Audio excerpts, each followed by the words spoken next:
Well, you start with, why build a performing arts center? I think it's pretty simple. We all want to be entertained.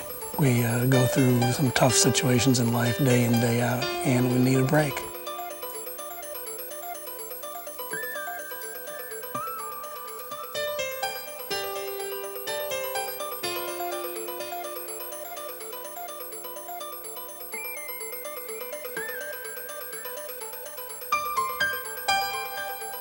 It's a gathering place. It's a communal place. It relates to music and performance. It brings people together, and that's, I think, what performance does.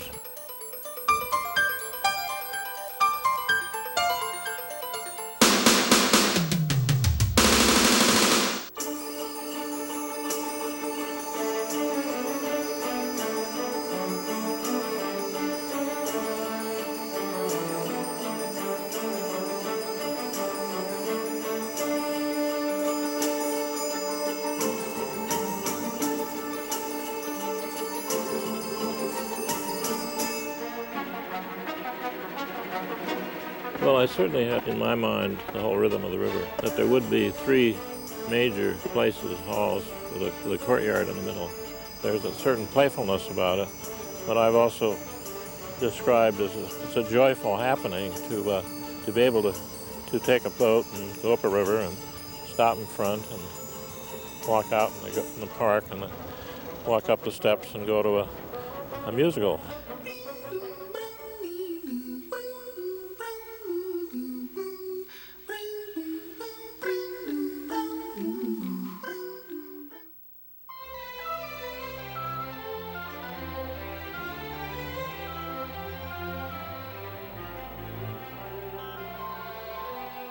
There are a lot of ways to think about collaboration. I kind of like to think of it as a three-legged stool, where architect, theater consultant, and acoustician are all critical to maintaining a balanced position for the whole project.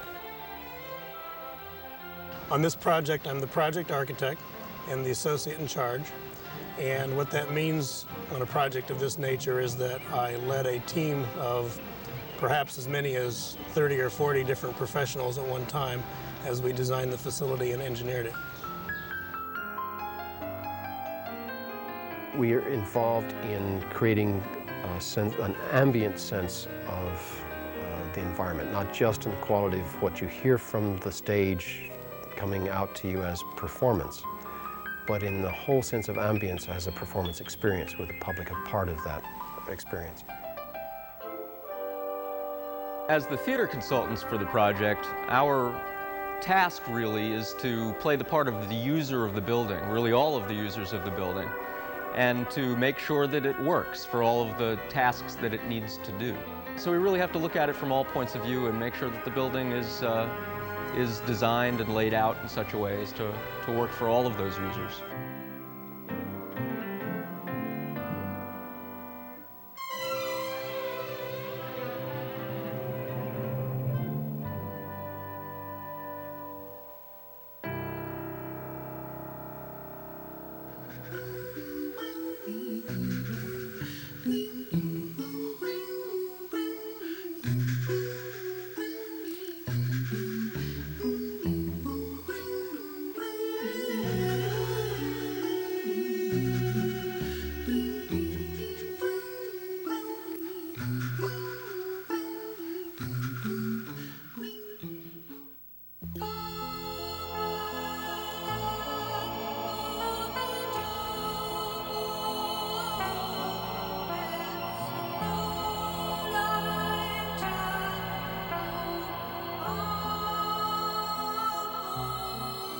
The All-Ring Theater has clearly been inspired by opera houses of Europe.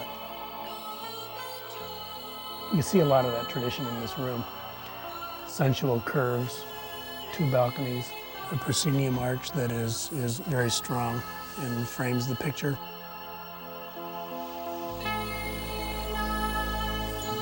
Side boxes set in frames on either side. A lot of that character has been drawn out of opera houses of Europe.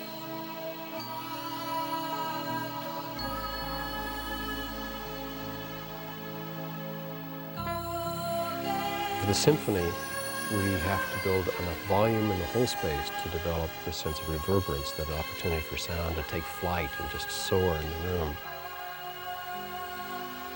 Once we've developed the volume for the symphony, and the opera is happy in that volume as well, then we need to be able to tune that volume, to be able to diminish the opportunity for the sound to soar and to be able to make it clearer, more articulate. In this instance, the walls have wood louvers that cover hard surfaces for symphony, opera, ballet, but which cover curtains or banners that descend into those or will track out into those areas when you want a more articulate sound, less reverberant sound.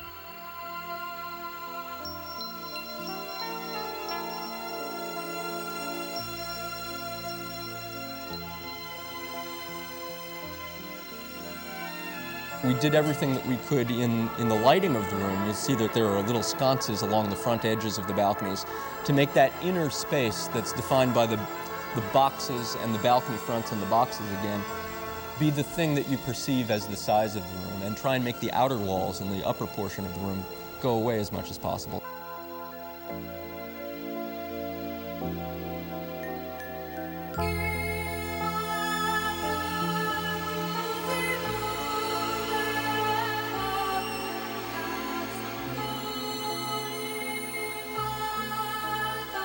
One of the things that we work on very seriously in acoustics is keeping extraneous noise out of the space. So if we paused right now and listened,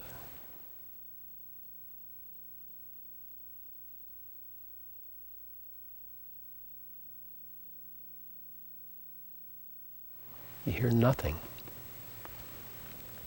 except what you would want to hear. And it's in that magical moment that things get to be so dramatic in a space. It's the kind of thing that can be spine-tingling.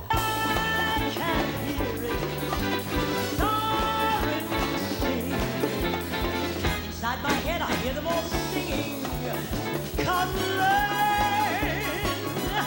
Who knows, maybe, all visions that I see may be waiting just for me to say, take me there and make me see it, make me feel it. I know it's so, I know that it really can be. Bad times all past now, at long last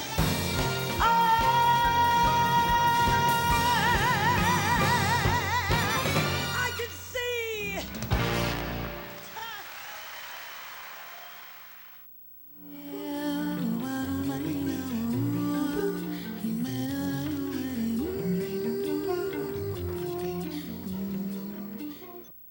When you place two theaters, two different venues in the same building, you have three identities to contend with.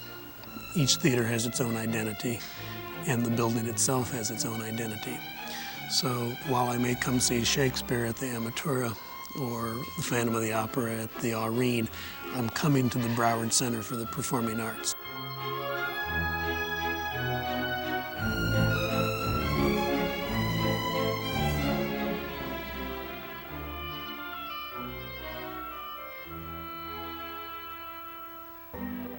This is a big facility, so the lobby really isn't just one space.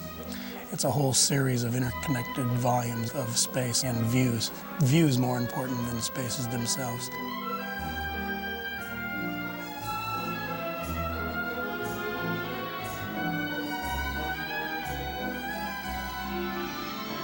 Maybe I should give you a little orientation. We're about 30 feet in the air now, standing above the stage floor on what we call the stage right side. Left and right are from the actor's point of view. So we're on the right side, the audience is out that way. All of these ropes and pulleys here are part of the rigging system for the theater. Each of these pipes is called a line set. And a line set is just an 1.5 inch diameter steel pipe hung from cables and counterweighted, much in the same way as an elevator is counterweighted in a shaft. By pulling on these ropes, we can make the pipe go up and down.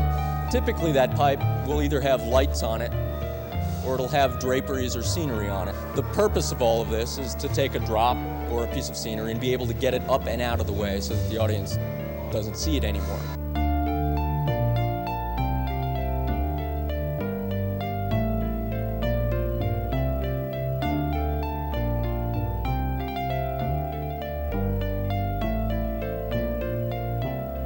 A theater is like a little village of people. Because there are so many people working backstage, we try to do everything possible to foster a sense of community so that the building becomes a tool for them to use and not an obstacle in their path.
Well, this theater has the rather delightful opportunity to be small enough that it can do a lot of things that the large theater can't.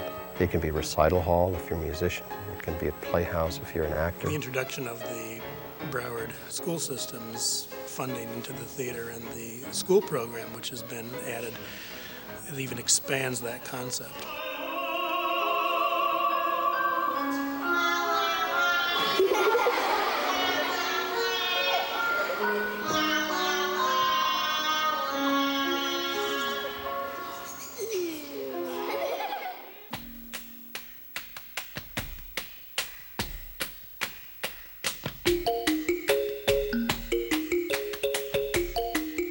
What makes it really different than most of the other theaters of this size is that it isn't a stepchild to the larger hall.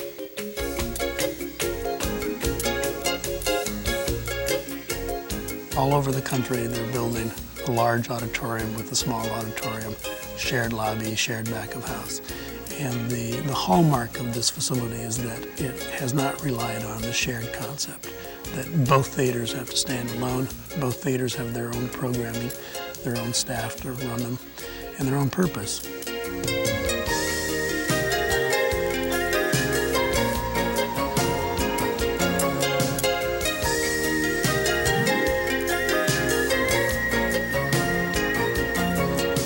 When we first began to shape this room, one of our inspirations came from European courtyard theaters along the lines of the Globe in London. And those theaters gained their intimacy by crowding people together on lots of tiers stacked up around the auditorium. It's all trying to capture intimacy and closeness and the relationship between performer and audience member.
What you have is something that creates an enclosure around the musicians that helps them hear themselves, that helps project their sound to the audience in a blended, full, very satisfying way. The piece of furniture that does that in a theater of this type is a concert shell.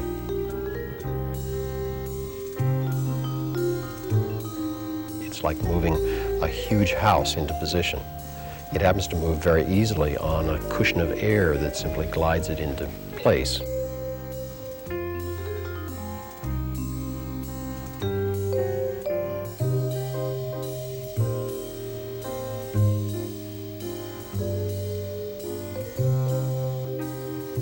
That structure, which is as heavy as we can make it, is intended to reflect the full frequency spectrum of the orchestra or other musical ensemble and carry it with full force out into the audience.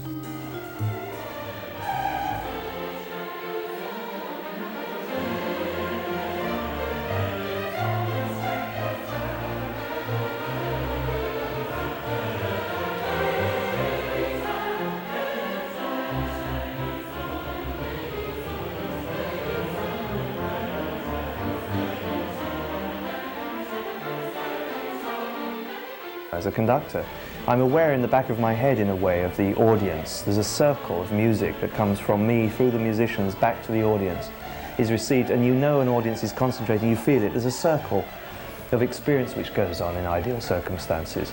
And that really can only take place in a good hall when there's a tremendous sort of silence, even when there's music being played. There's an incredible concentration, stillness. And that's a wonderful experience the good hall can give you.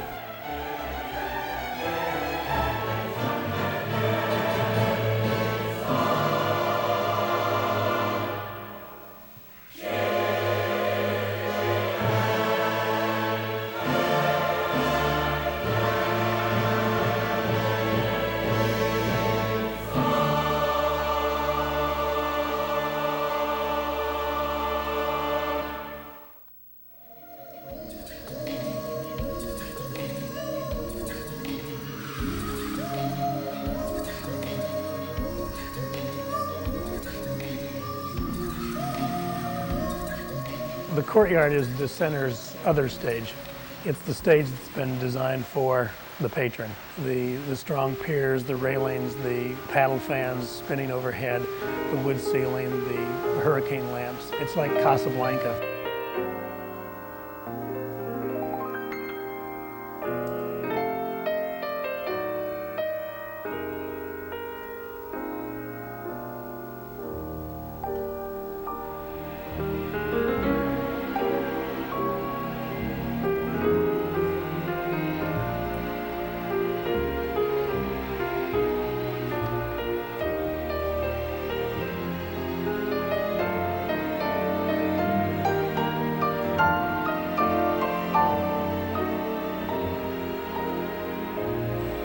I think if there's a philosophy behind this center, it is to make it such a celebrational experience for people coming to it that they will be drawn here, that they will experience the excitement of being part of an audience, and where the contagion of their excitement affects one another.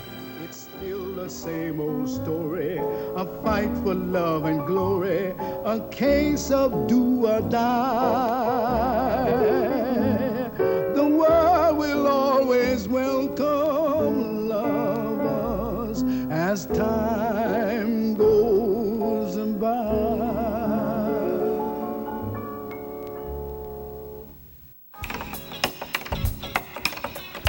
The stage came right up to about maybe 3-4 feet away from the first row. I like that, because then I can see people.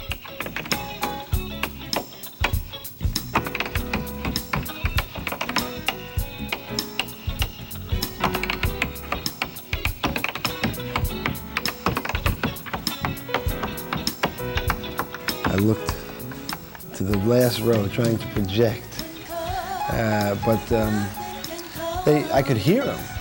That was nice. I could hear them responding.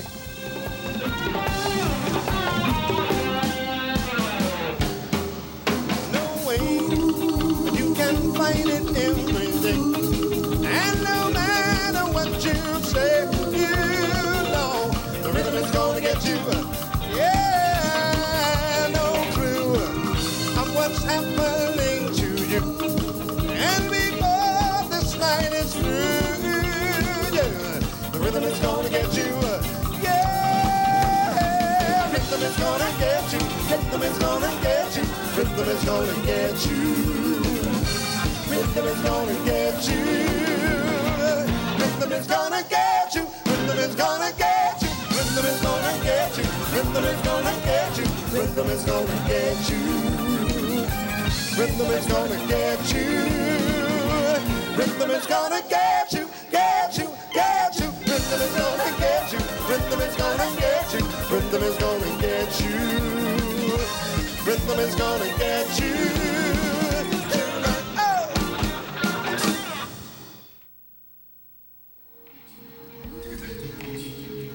There's a blend of natural and man-made materials that add texture and color and just richness to the whole place. There's a lot of movement.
It's just within the vocabulary of steel and brick and concrete and wood and fabric, we are the alchemists that create the gossamer gold that is used to weave the fabric of the whole experience.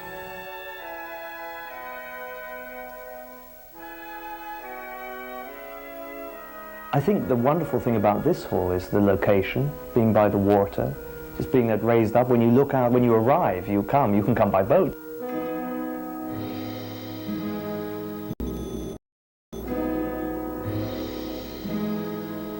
It's a working environment for 200 people who have a short time to do something very complicated. And at that point, it is a machine. And if it can accomplish all that it needs to accomplish, and at the same time have the quality of great art, that's a tremendous accomplishment.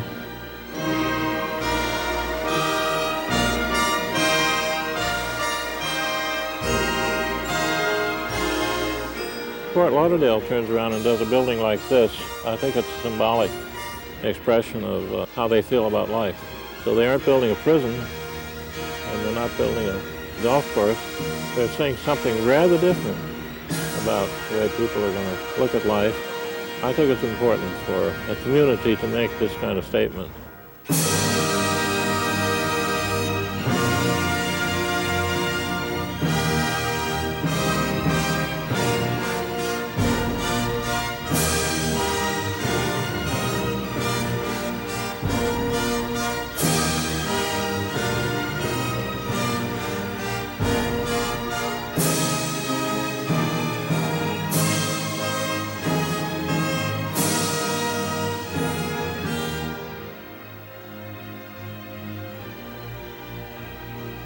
World class.